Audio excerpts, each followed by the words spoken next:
Pranam, my name is Akshat Gupta. I am a full-time house husband, part-time author, screenwriter, poet and lyricist. मैं आज आपको कुछ कहानियां सुना रहा हूँ जो कम लोगों को पता होगी, कृष्ण से रिलेटेड, पुराणों से रिलेटेड, हमारे एंशिएंट स्क्रिप्चर से रिलेटेड।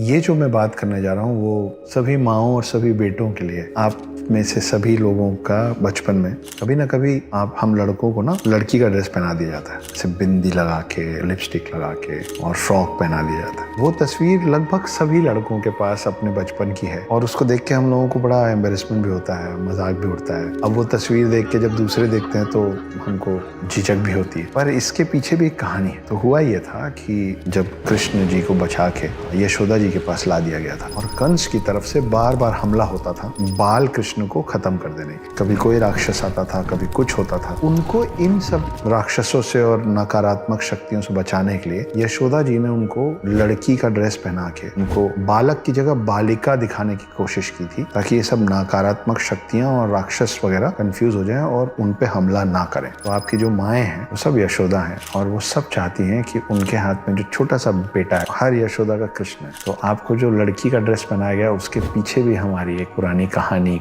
है, जिसकी वजह से हमारे साथ वो मजाक किया जाता है, प्यारा सा मजाक। जब आप शादी करें या आपके आसपास जो भी बेटा हो, जो भी लड़का हो, उसको एक बार ऐसे सजाइएगा जरूर। ये वैसी वाली बात है कि जो हम बच्चों को काला टीका लगाते हैं ना, ये किसी की नजर ना लगे, तो ये उस तरीके की एक चीज है कि एक बार ऐसा कर देने नकारात्मक शक्तियों से हम लोगों का बचाव हो जाता है।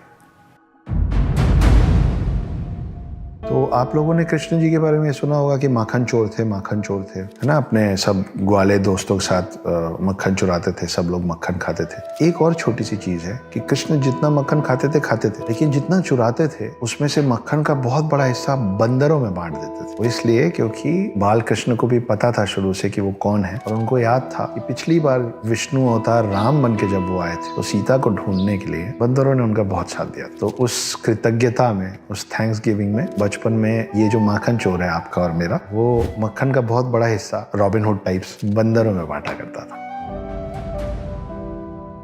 तो कृष्ण जी की जो ट्रेनिंग हुई थी वो उसका एक बहुत बड़ा हिस्सा उज्जैन में हुआ था। उज्जैन में एक ऋषि होते थे, ऋषि सांदीपनी। यहीं पे इनकी दोस्ती सुदामा से भी हुई थी। बलराम, कृष्ण, सुदामा, ये सब लोग इस उज्जैन के इस आश्रम में होते थे। जब उनकी पूरी ट्रेनिंग खत्म हुई, जाने के पहले वो ऋषि सांदीपनी के पास गए और बोले आप मुझसे गुरु दक्षिणा मांगिए। सांदीपनी बोले कि मुझे कुछ नहीं चाहिए, क्या ही मांग। तो कृष्ण जी ने उनसे कहा कि अगर मैं बिना गुरु दक्षिणा दिए आपके पास से चला जाऊंगा तो वो मेरे ऊपर एक भार रह जाएगा, तो जो आपको मांगना है मांगिए, मैं आपको दूंगा। तो सांदीपनी ने बोला कि मेरा एक बेटा था, वो खेलते खेलते समंदर के पास गया और चला गया, समंदर ने उसको निकाल लिया। ला सको तो मेरा वो बेटा वापस ला दो। तो हम लोगों को एक कहानी ये पता है कि कृष्ण जी कालिया नाग से लड़ने के लिए पानी के अंदर गए थे, लेकिन उसके अलावा भी एक बार वो पानी के अंदर गए थे। उन्होंने समुंदर को, सागर को ललकारा, बाहर आए और उन्होंने बताया कि एक शंखासुर नाम का एक राक्षस है जो समंदर के अंदर रहता है और जिनको भी वो कैप्चर कर लेता है उनको मारता नहीं है, उनको अपनी सेना में राक्षस बना के जोड़ लेता है, ज़ॉम्बी टाइप। जब वो अंदर पहुंचे तो उन्होंने देखा बहुत सारे और ऋषि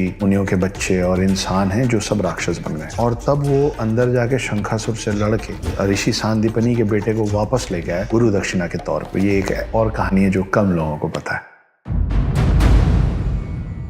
तो हम लोगों को ये मालूम है कि राम और लक्ष्मण जो थे, राम जो थे वो विष्णु अवतार थे और लक्ष्मण जो थे वो शेषनाग थे। जब रामायण खत्म हुआ, राम और लक्ष्मण ऊपर गए तो शेषनाग ने एक शिकायत की विष्णु जी से। उन्होंने कहा कि मुझे आप छोटा भाई बना के लेके गए और मेरी कोई बात ही नहीं सुनी आपने, क्योंकि मैं छोटा भाई था, मैं आपसे लड़ ही नहीं पाता था, आपको जो मन में आता था आप करते थे। तो विष्णु जी ने बोला कोई बात नहीं, अगली बार चलेंगे तो तुम बड़े भाई बन जाना। समय बीता, द्वापर युग शुरू हुआ और फिर विष्णु अवतार कृष्ण आए। कृष्ण के बड़े भाई थे बलराम, जो बलराम थे वो फिर शेषनाग थे और कृष्ण जो थे विष्णु अवतार थे। कृष्ण की जो दादी थी उनका नाम था मारीशा और कृष्ण की एक सौतेली माँ थी जिनका नाम था रोहिणी। रोहिणी के पुत्र थे बलराम और रोहिणी और मारीशा जो थे वो नाग जनजाति से आते थे, क्योंकि बलराम जो थे वो शेषनाग थे, तो उनको नाग जनजाति से ही आना था इस पृथ्वी में।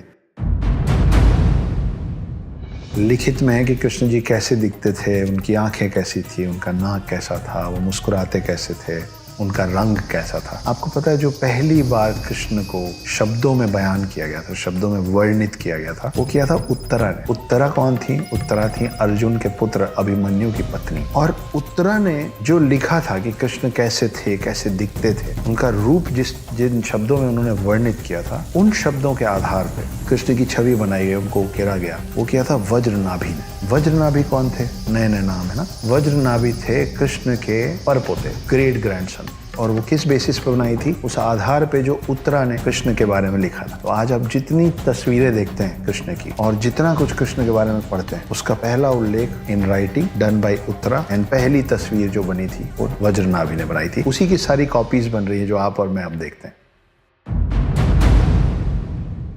आप लोगों को पता है कृष्ण जी को ज्यादातर जगह जैसे चित्रित किया गया है, जैसे वर्णित किया गया है, जैसे उनके बारे में बात बताई गई है, जिस तरीके से उनको दिखाया गया, हर चीज थोड़ा आर्टिस्टिक थी। चलने का तरीका, बात करने का तरीका, मुस्कुराने का तरीका।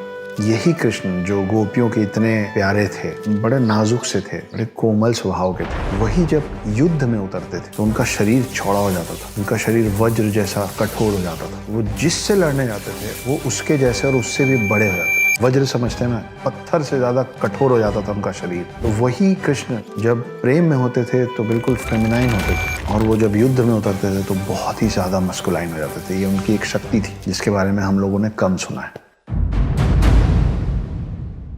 आजकल एक नई बात चल रही है हमारे भगवानों के बारे में। वो ये है कि तुम्हारे भगवान तो बड़े कमज़ोर थे, तुम्हारे भगवान रोने लग जाते थे, अपनी पत्नी को नहीं बचा पाते थे।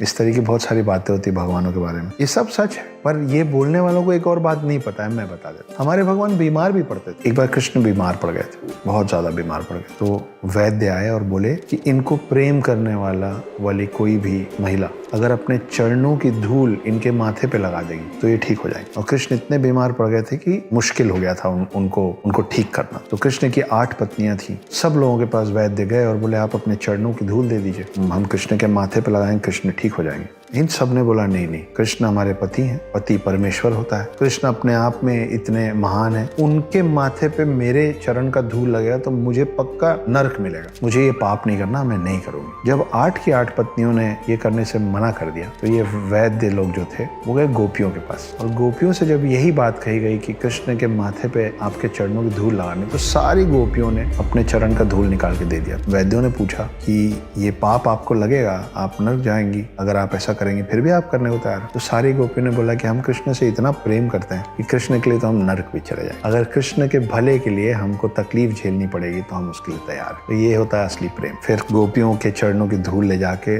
कृष्ण के माथे पे लगाया गया और कृष्ण ठीक हो गए।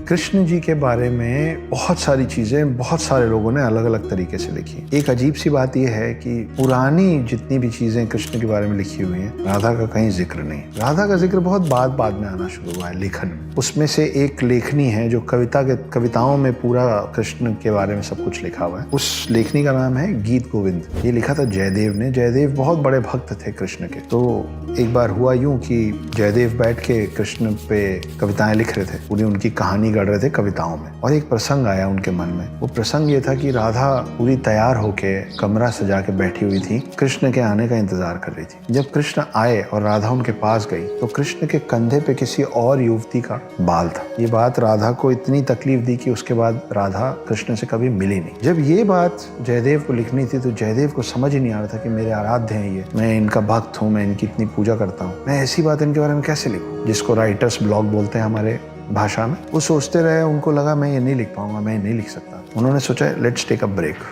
उन्होंने अपनी पत्नी को बोला कि मैं नहा के आता हूँ, मेरे लिए खाना तैयार कर देना। जयदेव चले गए। पत्नी मान के चल रही थी कि 1 घंटा लगेगा, जाएंगे, नहाएंगे, लौटेंगे, लेकिन 10 मिनट में जयदेव वापस आ गए। पत्नी देख के चौंक गई। पत्नी बोली कि अरे आप इतनी जल्दी वापस आ गए, कैसे, खाना लगा दूं? तो जयदेव ने बोला कि हाँ, मुझे समझ में आ गया कि मुझे वो शब्द मिल गए जिन शब्दों में मैं वो कविता लिखूंगा, जिसमें मैं इस बात का वर्णन करूंगा कि कैसे राधा ने कृष्ण के कंधे पे बाल देखा किसी और युवती का और नाराज हो गई। वो बैठे, वो लिखे, तब तक खाना लग गया। उन्होंने फटाफट कविता में इस बात को ढाला, वापस जाके बैठे, खाना खाए। जयदेव के खाना खाने के बाद उसी थाली में बचा कुचा और डाल के खाना खाती थी। मतलब कुल मिला के जयदेव का जूठा खाती थी प्रेम में। जयदेव खाना खत्म करने के बाद उठे और बोले कि मैं फिर से नहा के आता हूँ। पत्नी को कुछ समझ में नहीं आया। जयदेव उठ के गए, पत्नी उसी थाली में बैठ के खाना खाने लग गई। 5 मिनट बाद जयदेव वापस आ गए और बोले कि बहुत जोर से भूख लगी है प्रिय, खाना लगाओ। पत्नी परेशान, बोले आप अभी तो खाना खा के गए। जयदेव ने बोला मैं खा के गया, मैं तो 1 घंटे पहले नहाने गया था, नहा के अब लौट रहा हूँ। तब उनको और उनकी पत्नी को समझ में आया कि जब जयदेव नहाने गए हुए थे तो पीछे से कृष्ण आके अपने भक्त की मदद करके चले गए थे। कृष्ण जयदेव का रूप लेके आए, वो चीज जो जयदेव अपने हाथ से नहीं लिखना चाहते उसको कृष्ण ने कविता में ढाला। तब तक पत्नी ने खाना लगा दिया था, तो उनकी अपने भक्त की पत्नी का निरादर नहीं करना चाहते थे, इसलिए बैठ के खाना खाए। और तब जयदेव को समझ में आया कि मेरे आराध्य, जिनका मैं इतना बड़ा भक्त हूँ, जिनको मैं कभी नहीं देखा, वो दर्शन देके चले गए मेरी पत्नी को, और मेरी पत्नी जिस थाली में खाना खा रही है वो कृष्ण का जूठा खा रही है। और उस दिन के बाद जयदेव अपने पूरे जीवन अपनी पत्नी के थाली में अपनी पत्नी के बचे हुए जूठन से अपना पेट भरे और अपनी पत्नी का चरण स्पर्श किए, क्योंकि पत्नी वो हो गई थी जिन्होंने कृष्ण के दर्शन कर लिए थे। आप लोगों ने 3 इडियट्स देखी है? मैंने देखी है, बहुत अच्छी फिल्म है। इसमें आमिर खान का जो रोल है, जब वो कॉलेज में होते हैं तो उनका नाम होता है रणछोड़ दास श्यामल दास छाछड़। याद है? रणछोड़ जो नाम है वो भी कृष्ण का एक नाम है, और ये नाम उनको इसलिए मिला था क्योंकि वो रण को छोड़ के भाग गए थे। ये सच है। तो हुआ ये था कि जब जरासंध ने हमला किया था कृष्ण की नगरी पे, तो कृष्ण ने ये निर्णय लिया कि ये लड़ने का वक्त नहीं है। तो सारे जो यादव थे, जो बहुत अच्छे लड़ाकू थे, योद्धा थे, वो रणभूमि छोड़ के जाना नहीं चाहते थे। उन्होंने कहा हम लड़ेंगे, भले हम लड़ते लड़ते मर जाएंगे, लेकिन हम अपनी भूमि के लिए, अपने राज्य के लिए लड़ेंगे। और तब कृष्ण जी ने कहा था कि हमेशा युद्ध ही एकमात्र जरिया नहीं होता है। अगर हमेशा सब लड़ते ही रहेंगे तो प्रोग्रेस कब करेंगे, आगे कैसे बढ़ेंगे अगर लड़ के मर जाएंगे। तो ये जो शक्ति है अपने अंदर और ये जो कर्मठता है, इसको सिर्फ युद्ध में मत गवाओ। Progress, be progressive, and if you want to progress you will have to stop fighting. इस कहानी में मजा आया?